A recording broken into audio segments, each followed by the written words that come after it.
Thanksgiving originally celebrated the 1637 massacre of the Pequot tribe. English and Dutch pilgrims surrounded and shot the Pequot natives. Women and children who huddled inside the longhouse were burnt alive. The rotting flesh could be smelled a mile away. John Winthrop, the governor of the Massachusetts Bay Colony, declared a day of Thanksgiving after the slaughter.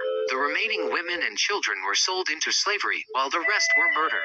Following a successful raid against the Pequot, the churches announced a second day of Thanksgiving to celebrate victory over the Indian savages.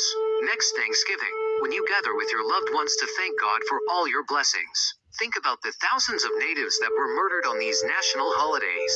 Truth is, first Thanksgiving, and one much less wholesome feeling, occurred in 1637, and is said to be the first officially proclaimed All Pilgrims Thanksgiving. The Massachusetts Bay Governor John Winthrop declared this feast a celebration and thanksgiving for subduing the Pequots, one of the native tribes. It was essentially a victory feast for the massacre of the Pequot people. The Pequot had not agreed to the treaty that Squanto had negotiated with the Wampanoag. Their tribe had already been reduced from 8,000 to 1,500 by English-born diseases, and around the time of the massacre, the Pequots were celebrating their annual green corn dance ceremony. In the pre-dawn hours, English and Dutch mercenaries surrounded the sleeping Pequot and ordered them to come outside. Those who did were clubbed to death or shot, and those remaining inside shelters were burned alive. William Bradford, the former governor of Plymouth, describes the massacre, saying, "Those that escaped the fire were slit with the sword, some hewed to pieces, other run through with the rapiers, so that they were quickly dispatched, and very few escaped. It was a fearful sight to see them thus frying in the fire. Horrible was the stink and scent thereof, but the victory seemed a sweet sacrifice." It was the day after this that Governor Winthrop declared a day of celebration and thanksgiving in honor of this horrific event. So that is the groundwork for our Thanksgiving holiday, built on the genocide and violent destruction of an entire people.